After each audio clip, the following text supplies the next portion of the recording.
하나님께서 주시는 은혜를 받기 위해서는 우리가 먼저 회개를 해야 됩니다. 그 회개를 통해서 죄의 문제를 해결받는 것은 우리의 행복을 위한 필수 불가결한 조건입니다. 예수 그리스도께서 우리를 구원해 주셨다. 죄에서 구원해 주셨다. 그것은 정말 우리에게 복음입니다. 왜냐하면 우리가 죄에서 구원받는다는 것은 단순히 어떤 윤리적인 도덕적인 문제를 넘어서 우리의 삶의 문제를 근본적으로 해결하는 것이기 때문입니다. 그래서 이 대속죄일의 아사셀 염소 예식에서 이 죄를 자백하는 것은 그런 의미에서 중요한 의미가 있죠. 다시 말하면은 그 죄가 단순히 죄에서 그치지 않고 죄가 바로 모든 부정한 것 그리고 우리를 죽음으로 이끄는 결국 이 세상의 모든 고통이 죄로부터 왔다. 그렇기 때문에 예수님께서 죄의 문제를 해결해 주시는 것은 결국 우리의 모든 문제를 해결해 주시고 결국 하나님 나라를 이루어 주시는 거죠. 다시 말하면 하나님 나라의 행복을 얻는 방법이 뭐냐? 죄의 문제를 해결하는 것이다. 그것을 인정하고 그 믿음으로 주님 앞에 나가면서 회개하는 것. 그게 바로 지금 이 자백이죠. 그래서 예수님의 그 구속의 능력은 바로 우리에게 참된 행복을 주는 그러한 구원의 능력입니다. 그러면 그런 구원의 능력을 우리가 어떻게 얻을 수 있느냐? 예수님께서 우리의 죄를 이미 십자가에서 다 지고 가셨단 말이죠. 그게 과거죠. 우리가 회개하기 전에 이미 일어난 일이 그것을 이제 우리는 우리의 회개를 통해서 바로 우리 자신의 것으로 만드는 거죠. 그래서 우리가 예수를 믿는다라고 할 때에 믿음과 회개는 동전의 양면일 뿐만 아니라 믿음 안에 회개가 포함이 되어 있는 겁니다. 예수님께서 우리의 죄를 대신해서 십자가를 지셨다. 그래서 여기서는 이제 불이라고 되어 있는데 내가 질 수 없는 죄의 책임을 예수님이 내 대신 지셨다. 그것을 믿는다면은 바로 제일 먼저 그 믿음에 따라서 우리가 해야 될 일이 죄에 대한 자백이란 말이죠.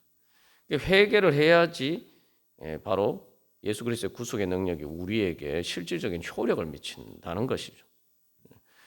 그래서 그 의미에 대해서 이제 우리가 이제 살펴보고 있습니다만, 그래서 제일 먼저 해야 될 것은 바로 죄의 형벌이 마땅하다. 그 죄의 형벌을 그냥 말 그대로 이게 내가 죄를 지으면은 예수님이 십자가에서 그 죄의 책임을 지신 것처럼 우리가 그런 형벌을 받는 것이 마땅하다. 이것을 인정하는 것이 이제 회개의 첫 번째 단계죠. 그래야지 우리가 죄와 또 결별할 수가 있습니다. 그래서 이 자백은 죄와 결별하는 죄와 내 자신을 분리하는 그런 수단입니다. 자, 그래서 이제 그 죄의 형벌이 마땅하다는 것을 인정해야 된다는 것에 대해서 우리가 이제 지난번에 이제 살펴보았는데, 그래서 그것은 우리의 무지함을 인정하는 것입니다. 그래서 우리가 뭘 깨달아야지 그걸 이렇게 인정할 수가 있습니다. 한마디로 죄의 형벌이 마땅하다는 것은 죄 자체가 손해다. 나한테 이익이 아니고 죄는 나에게 손해를 끼치는 것이다. 아주 이제 단순하게 이야기하면은 우리가 금전적인 손해를 보는 것처럼 죄가 나에게 그렇게 손해를 끼치는 것이다. 이것을 인정하는 게 죄의 자백입니다. 그래서 이 죄가 손해라는 것을 인정하는데 이것은 단순히 예를 들면 죄를 통해서 내가 뭐 그 죄를 짓지 않았을 때 손해뿐만 아니라 실제로 그것들이 이자가 붙어서 점점 손해가 커져가는 것이라는 걸 인정해요. 그러니까 죄는 일종의 우리 안에 침투한 바이러스와 같은 것이고 그것들이 문제가 해결되지 않으면은 그 죄의 부정한 것들이 해결되지 않으면 그것들이 내 안에서 계속 바이러스가 번식하는 것 하게 돼서 병이 걸리고 그래서 결국은 죽게 되는 것처럼 바로 죄가 그렇게 우리에게 영향을 미친다. 이것을 인정하는 것이 바로 회개입니다. 그래서 이제 죄를 자백하는 그 내용들을 보면 그 성경 구절들을 이제 특별히 모세오경에서 찾아보면 다른 곳에 보면은 예를 들면 이제 민수기 5장 6절 7절에서는 여기서 이제 똑같이 죄를 범하여 여호와께 거역함으로 그냥 이게 바로 고의적으로 짓는 죄죠. 고의적으로 거역함으로 죄를 지으면은 그 지은 죄를 자백하고 그 죄값을 온전히 갚되 5분의 1을 더하여 그가 죄를 지었던 그 사람에게 돌려줄 것이요. 그래서 여기서 이 죄를 자백하면서 뭘 합니까? 죄값을 갚는데 그냥 손해배상을 하는 것이 아니라 5분의 1을 더하게 돼 있단 말이죠. 그러니까 여기서 이제 죄의 자백에 뭐가 들어가야 되는 무엇을 자백해야 되는지가 이제 나타나죠. 바로 죄값이 뭐냐? 죄값은 손해다. 그냥 내가 빚진 거나 마찬가지란 말이에요. 빚진 거나 마찬가지로 갚아야 되는데 은행 이자 붙듯이 바로 그렇게 그 죄는 단순히 잃어버린 것뿐만 아니라 손해본 것뿐만 아니라 그 손해가 들어 점점 더 커지게 만들어가는 것이다. 예? 그 다음에 이제 여기서는 이제 5분의 1을 더해서 갚으면 되는 문제인데 그 이제 속죄제에서를 드릴 때는 말 그대로 제사를 드리는 거죠. 제사를. 그러니까 그것을 통해서 이 레위기 5장 6절에 보면은 아무 일에 잘못하였느라 자복하고 그 잘못으로 말미암아 여호와께 속죄제를 드리되 이렇게 되어 있단 말이죠. 그러니까 이것을 속죄제를 드린다는 건 이제 단순히 죄값이 그냥 손해가 점점 커질 뿐만 아니라 결국은 속죄제라는 게 짐승을 잡는 거 아닙니까? 내 대신 그 양이나 염소를 죽여서 제물로 드린단 말이죠. 그게 뭐냐면은 내가 죽는 거라는 거예요. 죄는 결국 손해를 끼칠 뿐만 아니라 그 손해가 점점 커져서 결국 눈덩이처럼 불어나서 결국 나를 죽음으로 이끄는 것이다. 그걸 인정하는 거죠. 그래서 벌써 우리가 만약에 이렇게 죄가 그러하다는 것을 인정하고 나면은 확실하게 회개가 되겠죠. 누가 자기에게 그렇게 손해되는 사실을 몰랐을 때는 그렇다 치고 알고는 깨닫고 난 다음에 누가 계속 죄를 짓겠습니까? 자기에게 손해되는 일을 왜 하겠어요? 여기서 이제 근본적인 회개가 이루어지는 거죠. 그 다음에 하라 그래도 안 할 거예요.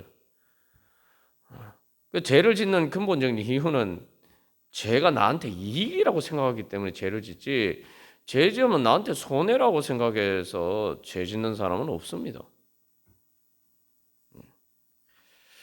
자, 그래서 결국은 여기서 이제 선악과의 원죄, 선악과를 따먹은 바로 그 아담과 하와의 원죄를 근본적으로 그 원죄의 문제를 처리하는 거죠. 그게 뭡니까? 선악과라는 게 뭡니까? 하나님의 말씀에 불순종하고 내가 죄를 짓지만 그 죄를 짓는 것이 나에게 이익이 된다. 나에게 그 선한 것, 다시 말하면 나에게 좋은 것이다. 나에게 이익이 되는 것이다. 선악이라는 개념도 윤리적인 개념으로 생각하면 우리가 잘 개념을 이해할 수가 없어요. 선악이라는 개념은 원래 굿하고 배드라는 개념이에요. 좋은 것, 나쁜 것. 아주 쉽게 얘기하면 선이라는 건 나한테 이익이 되는 거고 유익한 거고 악이라는 건 나한테 손해가 되는 거예요.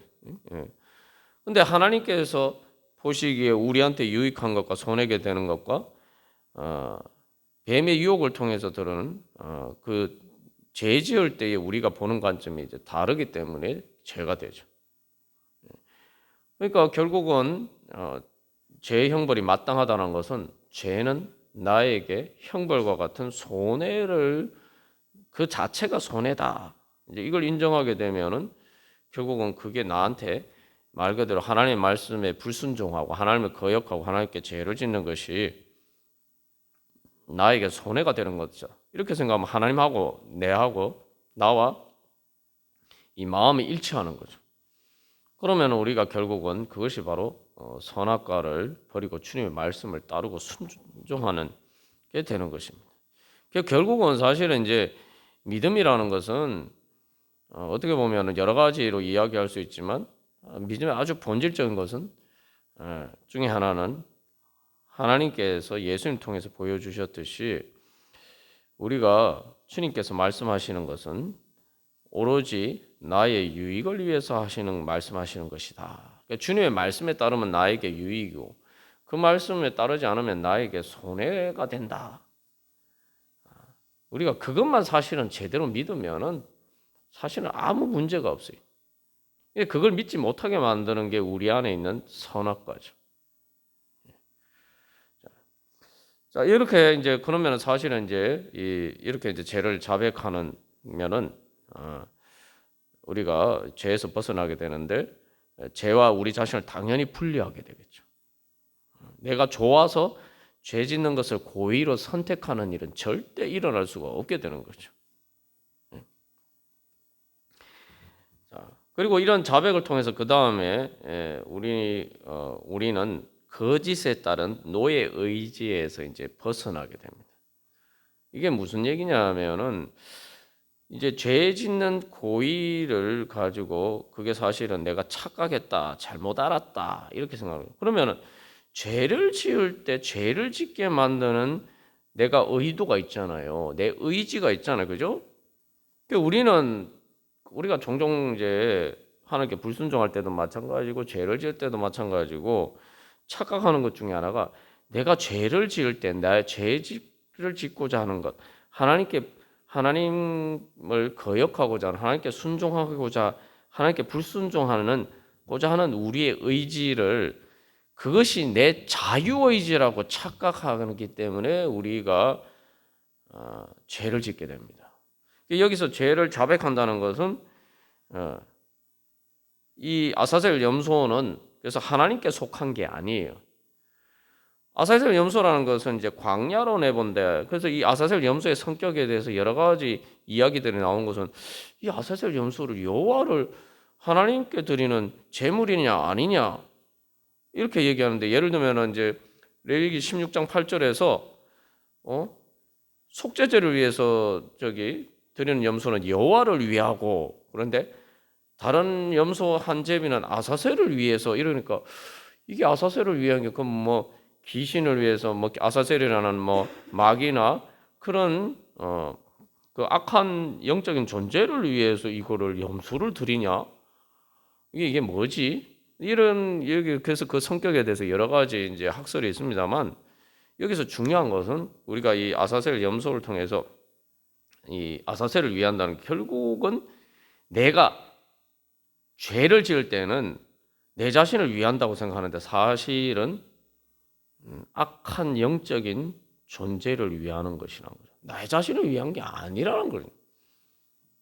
그걸 깨달아라. 그걸 자백하는 거예요. 그래서 사실은 그래서 아사셀 염소는 하나님께 드리는 게 제물이 아니고 말 그대로 그 광야, 악한 권세가 지배한다고 생각되는 바로 악한 존재들이 거한다고 생각하는 곳으로 보낸단 말이죠. 어떻게 보면 마귀한테 다시 돌려보내는 마귀한테 보내는 거나 비슷한데 그게 이제 마귀한테 제물을 드린다는 게 아니라 내가 죄를 지었을 때는 결국은 그것은 내가 스스로 마귀에게 속하는 것이다. 이거를 인정하는 거예요. 그래서 나는 더 이상 거기에 동참하지 않겠다. 나는 그래서 더 이상 하나님께 속했지 마귀에게 속한 것이 아니다. 이제 이것을 이제 인정하고 자백하는 거죠. 우리가 세례 받을 때 그래서 예수님을 주님이라고 고백하는 것이 바로 그거죠. 그래서 죄를 지을 때 우리가 깨달아야 건 죄를 내 마음대로 하나님의 말씀에 거역하고 불순종하는 하고자 하는 내 그 의지는 자유의지가 아니라는 사실을 인정하는 게 바로 여기 이제 자백하는 겁니다. 그건 자유의지가 아니라 죄에 속아서 거짓에 그 뱀이 그렇게 거짓으로 속였잖아요. 아담과 하와를. 그게 속여서 그런 게 어떻게 됩니까? 아담과 하와가 역설적으로 자기들이 하나님과 같이 되려고 했는데, 그래서 하나님께 불순종했단 말이죠. 그런데 하나님께 불순종하는 대신에 뱀의 말을 듣고 자기보다 더 낮은 존재. 그러니까 하나님은 뱀은 아담과 하와가 다스려야 되는 존재인데, 자기가 다스려야 되는 존재의 말을 듣고 오히려 뱀의 말을 따르겠다. 하나님의 말을 불순종하다 보니까 결과적으로는 그래서 자기 마음대로 하는 것처럼 보였는데 오히려 뱀의 말을 따르는 뱀의 종이 돼요. 뱀을 통해서 거짓을 하는 그 사탄의 종이 되어버리다. 그것을 깨닫고 그것을 인정하고 자백하는 것입니다. 그러니까 죄 짓는 고인은 자유의지가 아니에요. 거짓에 따른 노예의지라면 노예의지. 그냥 내 마음대로 한다 이렇게 하는데 그 내 마음이 아니라는 내 마음대로 하는 게 아니라 사실은 죄의 종으로 죄의 노예가 돼서 세뇌가 돼서 결국은 그 거짓에 속아서 내가 그 죄의 종로로 탄다. 이게 이제 신학적으로 되게 중요한 논쟁입니다만 인간에게 자유의지가 있느냐. 자유의지를 따지는 것 자체가 사실은 중요한 것은 자유는 의지에 있는 게 아니라는 걸 우리가 깨달아야 됩니다. 내 의지는 내 의지로 움직이는 건 내 생각의 판단이에요. 내 생각의 판단인데 어떤 판단? 그냥 내 생각이 의지를 결정하지 않습니다. 내 생각을 결정하는 것은 내가 보기에 선악과처럼 내가 보기에 내 눈에 보기에 뭐가 나한테 좋다, 나한테 좋고 아름답게 보이는 거 그 판단에 따라서 그렇게 판단하게 되면은 그 다음에 내 마음에 감정이 생겨요. 그걸 좋아하는 마음, 그래서 그걸 갖고 싶다는 그 기뻐하는 감정이 생기고 그리고 그것에 따라서 의지가 움직이는 것뿐이에요. 의지라는 게 뭐 따로 있어서 이게 의지가 뭐 따로 있어서 자유롭게 뭐 선택한다 우리가 이렇게 생각하는데 아닙니다. 예. 그걸 빨리 깨달아 알아야 돼요. 내 의지를 결정하는 것은 내 감정이고 내가 뭘 좋아하느냐. 예? 그리고 결국 좋아한다는 것은 좋아하는 감정을 불러일으키는 건 사실은 내 생각의 판단이에요. 내가 어떻게 쉽게 말하면 내가 어떤 것을 선택하는 것이 나한테 더 좋다. 이 판단에 따라서 내 의지가 움직이는 것뿐이에요. 그런데 중요한 건 그 판단하는 선택을 하게 만드는 것이 내 자유가 아니라는 걸 깨달아야 해요. 내 생각의 판단을 결정하는 것은 영적으로 내 눈에 보이는 거예요. 그러니까 죄가 영적인 자리에 죄가 있으면은 그것에 따라서 내 생각 판단이 결정이 돼요. 그러나 성령 인도하심을 받으면은 하나님의 말씀에 따르게 돼요. 그러니까 우리가 이 자유의지라는 착각에서 벗어나야 돼요. 내 마음대로 선택한다고 생각하는데 내 선택을 내가 그렇게 선택하도록 만드는 것이 있는데 그 내가 그렇게 선택하도록 만드는 것은 바로 영적인 것이라는 거죠. 그래서 로마서 8장에서 사도 바울이 영의 생각을 따르느냐 육신의 생각을 따르느냐 거기서도 뭐 생각에 따라서 합리적으로 판단한다고 생각하는데 육신을 따르는 생각이 있고 영을 따르는 생각이 있다 이 말이죠. 내 생각이라는 게 생각을 통해서 감정으로 연결되어서 이제 의지를 통해서 이제 결국은 내가 어떤 구체적인 선택을 하게 되는데 그걸 결정하는 것은 내 생각을 결정하는 것은 내가 어떤 무엇을 선택하겠다라는 그 선택하게 만드는 그 생각을 결정하는 것은 영이냐 아니면 육신이냐 그것이 바로 결정한다는 거. 내 생각을 결정하고 그것이 내 선택을 결정한다. 그러니까 의지라는 건 기본적으로 이 뭐 자유의지니 뭐 이렇게 이야기할 수 있는 게 아니란 말이에요. 의지는 그냥 무조건 내 생각과 판단에 따르는 그냥 하나의 기능일 뿐이라는 거죠. 근데 우리가 그걸 깨닫지 못하고 내 마음대로 한다. 사실 내 마음이 아닌 거예요. 그래서 우리가 이제 이 진정한 회개를 하면 그래서 이 초월을 해야 되는데 초월한다는 게 뭐냐 하면은 내가 내 마음대로 하는 게 내 자유의지를 따라서 하는 것이라고 생각하는데 사실은 그게 아니고 죄의 종로를 타고 있었구나. 이걸 깨달아는 그걸 자백하는 거예요. 우리가 이제 너의 의지가 무엇인지 잘 알 수 있는 것은 이제 그 아주 쉬운 예를 생각해 보면은 보이스피싱의 경우를 생각해 보면은 우리가 쉽게 알 수가 있어요.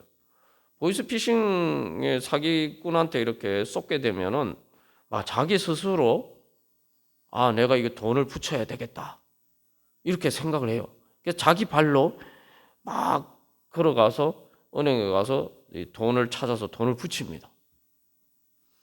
심지어 그래서 그게 보이스피싱 사기꾼한테 쏘았다는 것을 알고 은행 직원이나 다른 사람이 이렇게 말리면은 막 숨기려고 해요. 숨기고 막 오히려 거기에서 화를 내면서 는 경우도 많아요.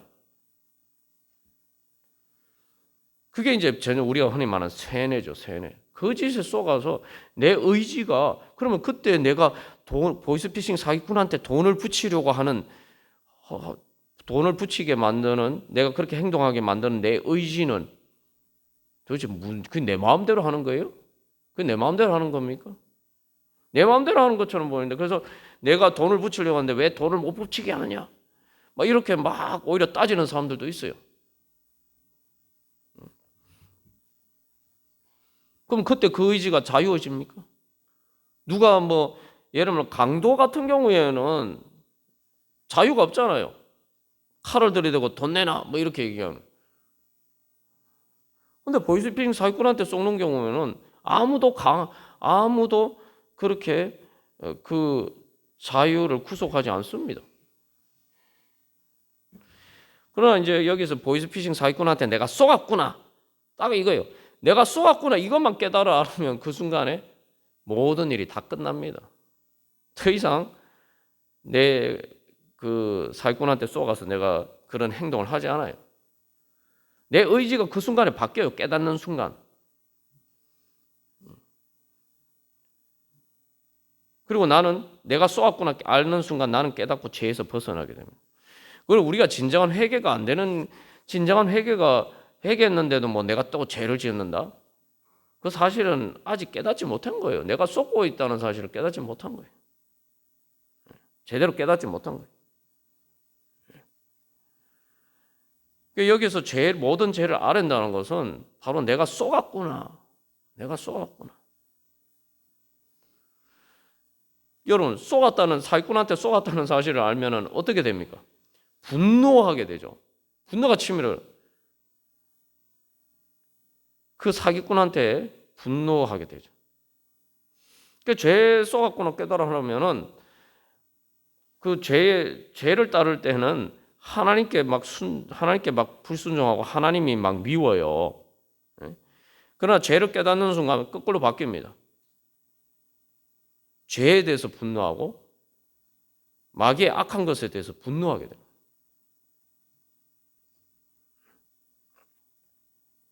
만약에 우리가 그런 것이 없다면은 진정한 회개가 된 게 아니죠. 아직도 깨닫지 못한 거예요. 진정한 죄의 자백이 없는. 그래서 우리가 세례 받을 때에 우리가 죄인임을 고백하는 것은 바로 그런 의미가 있는 거예요. 우리가 과연 그 고백에 따라서 정말 내가 회개하면서 살고 있느냐, 깨달아 살고 있느냐. 그래서 결국은 이게 이제 계속 우리가 주님 앞에서 늘 구해야 될 것은 나도 모르는 그게 꼭 우리가 이제 여기서 이제 한 가지 또 깨달아 알아야 될 것은 구체적으로 죄를 짓는 것만 생각합니다만 내가 하나님께 뭔가 순종해야 돼. 내가 은혜 받기 위해서 뭔가를 해야 되는데 내가 그것을 모를 때도 많아요. 눈이 어두워서. 마귀가 우리의 눈을 가린단 말이에요. 우리가 눈이 가려져 있어서 내가 하나님의 은혜 받기 위해서 내가 지금 뭘 해야 되는지 내가 마음만 먹으면 사실은 할 수 있는 쉬운 일인데 내가 무지해가지고 내가 그것을 깨닫지 못할 때가 많아요.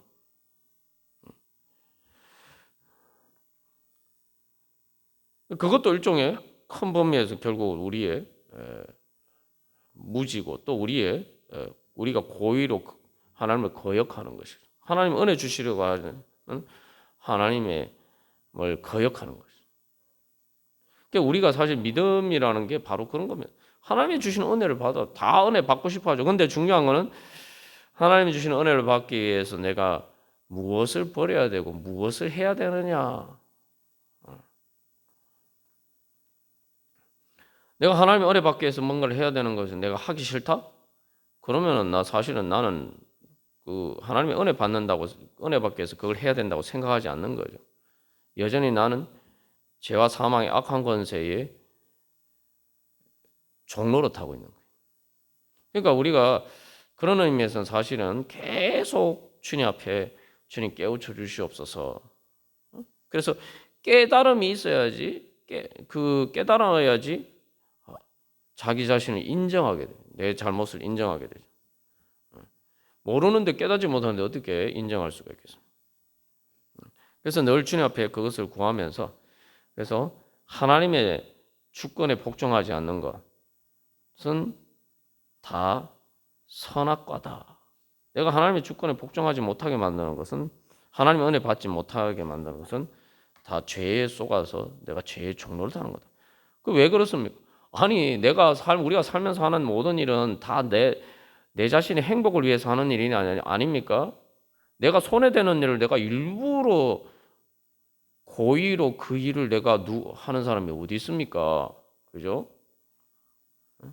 내가 그렇게 하지 않아도 이 세상에서 사는 일이 얼마나 힘든 일이 많습니까? 내가 고의로 그렇게 하지 않아도 내 자신에게 손해를 끼치려고 하지 않아도 우리가 억울한 일도 많고 그런 고통당하는 일이 많은데 누가 자기 스스로 일부러 말 그대로 사서 고생한다는 말 그대로 사서 자기에게 손해되는 일을 하는 사람이 누가 있습니까?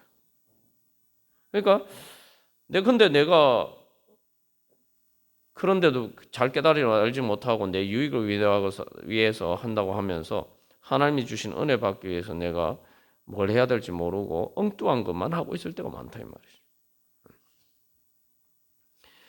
그래서 거기에 대해서 철저하게 우리가 성령의 인도하심을 구하면서 성령의 조명을 구하면서 주님 깨닫게 하여 주시옵소서 우리가 그렇게 기도하면서 주님 앞에 나가고 그래서 늘 주님 앞에서 그래서 주님 저는 죄인이고 무지해서 주님 깨닫지 못합니다. 주님께서 빛비춰 주시지 않으면은 참으로 어리석게도 헛된 일만 하면서 그렇게 하나님께서 주시는 은혜 받는 일은 하지 못하고 엉뚱한 일만 헛된 일만 하는 그런 어리석은 자리에 설 수밖에 없습니다. 그것을 이제 자백해야 되는 거죠. 그래서 이제 이 모든 죄를 아뢰고 이 자백의 의미가 바로 그런 것입니다. 여기서 이제 우리가 한번 구체적으로 생각해 보면은 그래서 그 범한 모든 죄를 아뢰고 이런데 사실은 대제사장이 이스라엘 백성들의 모든 죄를 어떻게 아렵니까? 아니 대제사장이 자기 자신의 그 죄도 사실은 다 알지 못하겠죠. 깨닫지 못하는 것들이 있을 거고. 그런데 뭐 다른 사람들의 죄 그리고 이스라엘 백성들 전체에 얼마나 숫자가 많습니까? 그 사람들의 죄를 대제사장이 어떻게 합니까? 여기서 우리가 현실적으로 생각하면 그 범한 모든 이스라엘 자손의 모든 불의와 그 범한 모든 죄를 아뢰고 이걸 어떻게 알아야지? 다 알지도 못하는 걸 어떻게 알아야지? 우리가 이렇게 생각을 해볼 수가 있죠. 현실적인 아주 문제입니다. 그래서 그러면 우리가 어떻게 모든 죄를 아뢰느냐? 모든 죄를 모든 불의와 그 범한 모든 죄를 아뢰는 방법이 뭘까요? 어떻게 하면 우리가 그걸 그렇게 자백할 수가 있을까요? 그것은 바로 주님 앞에 내가 모르는 죄가 많음을 고백해요. 한마디로 나는 무조건 주님 앞에서 죄인이다라고 고백해요. 내가 죄가 없는 것 같이 생각될 때도 저는 주님 앞에서 죄인입니다라는 걸 인정해요.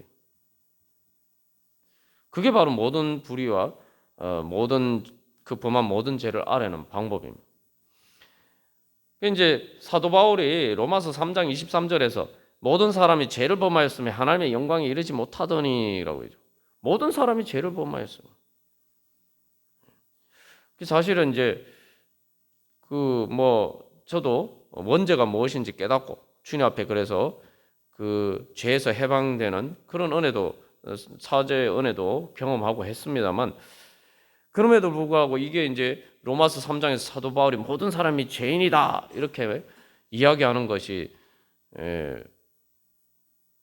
사실은 이제 현실적으로 좀 더 이렇게 이제 마음속에 물론 원죄는 있죠. 그런데 정말 모든 사람이 그런 죄인가 하는 문제에 대해서 아주 현실감 있게 좀 더 이렇게 깨닫지 못했는데 그 인생을 살면서 이제 나이가 세상을 살면서 점점 깨닫게 되는 것은 또 하나님 앞에서 또 믿음이 자라면서 깨닫게 되는 것은 로마서 3장에서 사도 바울이 이야기한 게 진짜 진리구나. 아무도 예외 없이 진짜 모든 사람이 죄인이구나. 그냥 죄인이 아니라 예수님을 십자가에 못 박은 잔인무도한 극악무도한 죄인이구나. 나 자신부터 시작해서 그거를 점점 깨달아 알아요. 아직 세상 물정 모르고 또 내 자신에 대해서 잘 모르고 믿음이 어릴 때는 물론 내 마음 안에 원죄가 있지만 정말 사도 바울이 로마서 3장에 되는 것처럼 입에는 독사의 독이 있고 이런 막 그 사도 바울이 묘사하는 게 정말 그렇냐? 세상에 선한 사람도 많은데 이렇게 생각이 됐단 말이죠. 왜냐하면은 저는 제 자신 안에 겉으로 죄를 짓지는 않은 것처럼 보이지만 제 마음 안에 그런 원죄의 뿌리가 있다는 걸 저는 이제 경험을 했기 때문에 정말 나는 죄인이다 이렇게 얘기했는데 나처럼 다른 사람들 그런 것이 그런 문제를 겪지 않고도 지나가는 사람들은 너 그렇게 그런 죄인인가? 나는 사실 이제 그렇게 인정하는데 사실 그래서 이제 로마서 3장에서 사도 바울이 묘사하고 있는 것들이 정말 그것을 이제 나는 인정하는데 과연 보편적으로 정말 그렇게 이야기를 할 수 있는가? 당연히 그렇다고 믿었지만 믿는 거하고 또 실제로 깨닫는 거하고는 다른 문제죠. 근데 이제 지나 보면은 결국은 정정 영적인 눈이 밝아지니까 정말 그 말씀이 진리구나 깨닫게 된 거죠. 그러니까 우리가 로마서 3장을 딱 봤을 때 사도 바울이 모든 사람이 죄인이다 하면서 그 로마서 3장에서 막 신랄하게 마치 검사가 재판정에서 피고인에 대해서 막 신랄하게 신문하듯이 그런 것 앞에서 정말 그렇습니다. 저는 정말 그런 죄인입니다. 이게 정말 마음에 절절하게 느껴져야 돼요. 그게 진정으로 죄를 자백하는 말 그대로 모든 죄를 아뢰고 모든 불의한 모든 죄를 자백하는 겁니다. 그래서 이제 종교개혁의 중요한 모토 중에 하나, 특히 루터가 그것을 강조했는데 모든 사람은 죄인이면서도 의인이다. 주님께서 우리를 죄를 사해 주시고 주님께서 우리를 의롭다 봐주시지만 여전히 우리는 죄인이다. 죽을 때까지 죄인이다. 그러니까 우리의 행위나 공로로 구원받을 수 있는 것 아무것도 없고 오직 하나님의 은혜로 오직 믿음으로 구원받을 것밖에 없다. 오직 예수 그리스도의 구속의 공로, 보혈의 공로, 그 구속의 공로 말고는 우리가 구원받을 방법이 없다. 이제 그 모든 결국 우리가 이제 그 종교개혁이 다시 재발견한 복음, 이 성경에 그래서 사도행전에서 사도들이 그렇게 이야기해요. 세상 어디에도 예수님 말고는 구원받을 길이 없다. 우리가 구원받을 수 있는 그러한 이름을 주신 일이 없다. 이제 제자들이 그렇게 이야기를 하죠. 그걸 인정하고 그렇습니다. 예수님의 보혈의 공로 말고는 저는 구원받을 수 있는 길이 없습니다. 그런 죄인입니다. 그거 인정할 때 우리가 모든 불의와 모든 죄를 아뢰는 거예요. 세례 받을 때 사실은 이제 그걸 고백할 수 있어야 세례를 받을 수가 있죠. 그래서 나는 예수님 믿지 않으면은, 예수님 날 구원해 주시지 않으면은 어떤 방법으로 난 구원받을 길이 없다. 그거 자백하면은 내 모든 죄를 주님 앞에 자백하는 거예요.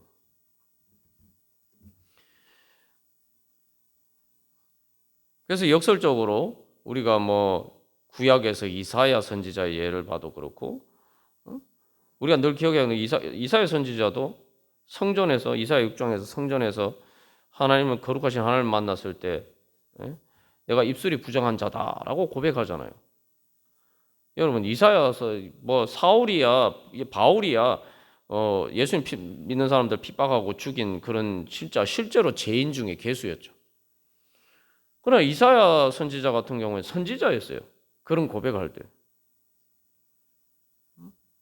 그러나 거룩하신 하나님 앞에 섰을 때에, 하나님의 빛 가운데 조명을 받았을 때에 자기가 정말 입술이 부정한 자, 그래서 거룩하신 하나님 앞에 감히 설 수 없는 죄인이라는 것을 발견해요. 그래서 내가 다 깨달아 알지 못하지만 하나님 앞에서 나는 그런 죄인이다. 그게 그냥 그렇다고 하니까 고백하는 게 아니라 진짜 내 마음 깊은 곳에서 우러나와서, 그렇습니다, 저는 그런 죄인입니다. 그렇게 내 마음의 진심으로 그렇게 겸손하게 주님 앞에 엎드려서 이사야 선지자가 고백한 것처럼 그렇게 우리가 고백하면은 그게 바로 모든 불의와 모든 죄를 주님 앞에 아뢰고 자백하는 것이죠. 그러면은 우리는 항상 주님의 인도하심을 받을 수 있는 마음의 준비가 되는 거죠. 그래서 결국은 그렇게 하면 내 마음 안에 있는 그 죄의 모든 원인이 되는 원죄, 선악과를 먹고 내가 따먹은, 즉 모든 선악을 판단하는 주체가 내가 하나님과 같이 데려가던 했던 바로 그 원죄를 뿌리부터 제거하는 것이죠. 그렇게 늘 겸손하게, 그러면 늘 겸손하게 주님의 인도하심을 구하겠죠, 당연히. 그러면 늘 겸손하다는 건 뭐예요? 나는 주님을 믿고 의지하고 성령의 조명을 받지 않으면은 나는 정말 우리가 이사야 42장에서 우리가 말씀을 통해서 나눈 것처럼 하나님 앞에서 우리는 맹인과 같은 그런 자이다. 그렇기 때문에 늘 주님을 믿고 의지해야 되니까 어떻게 해야 됩니까? 늘 성령의 조명을 구하면서 주님 앞에 엎드리고 기도하고 주님의 말씀을 통해서 늘 자신을 비추어 보고 늘 주님의 음성에 귀 기울이고, 그리고 주님께서 뭐라고 말씀하시는지에 따라서 오로지 순종하면서 그렇게 주님의 뒤를 따라갈 수 있게 되는 것이죠. 그래서 역설적으로 이제 죄를 자백하는 것을 통해서 죄와 분리가 되고 하나님께서 모든 죄의 책임에서 자유하게 되는 것처럼, 결국 우리가 죄인임을 인정하면 그것과 동시에 바로 그렇게 죄인임을 인정하는 것을 통해서 우리는 정말 진정한 하나님의 의의 길, 진리의 길을 갈 수 있는 의인이 되어가는 겁니다. 역설적으로 하나님 앞에서 자기가 죄인임을 인정하는 사람이야말로 진정한 하나님께서 인정하시는 의인으로 변화될 수가 있는 것이죠. 그래서 우리가 다시 한번 특별히 사순절을 시작하는 제수요일에 우리가 다시 한번 주님 앞에서 이렇게 자백하면서 예수님의 십자가 앞에서 그렇게 우리가 자백하면서 주님 앞에 나갈 때 주님께서 우리를 모든 죄의 권세에서 우리를 해방시켜 주시고 자유하게 하시는 그 은혜를 누리고 우리가 그리하여서 주님이 주시는 은혜 가운데 부활을 향해서 나아갈 수 있을 줄 믿습니다. 우리 그러한 믿음으로 주님, 우리가 진정으로 주님 성령의 인도하심을 따라서 정말 참된, 정말 죄와 완전히 결별할 수 있는, 죄에서 우리 자신을 분리하고 죄에서 자유할 수 있는 그러한 진정한 영적인 그러한 자백을 하게 하여 주시옵소서. 그런 진정한 회개를 하게 하여 주시옵소서. 우리 함께 기도하겠습니다.